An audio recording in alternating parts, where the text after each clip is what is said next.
এই বছর ঈদে বুঝছোস বাপরে আগের তুই জানায় রাখছি যে ভরপুর মার্কেট করবি, টাকা পয়সা ভালোই লাগবো আমার, আগেই জানায় রাখছি।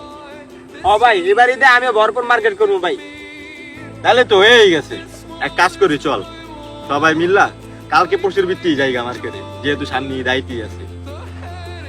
তোরা যাচ্ছিস বন্ধু মার্কেটে? আমি যাবো না। বুঝলাম না, তুই মার্কেটে যাবি না কিল্লিগা? বাপ যতদিন বাচ্চা ছিল ততদিনই আমার ঈদ ছিল, এখন বাপও নাই আর ঈদও নেই।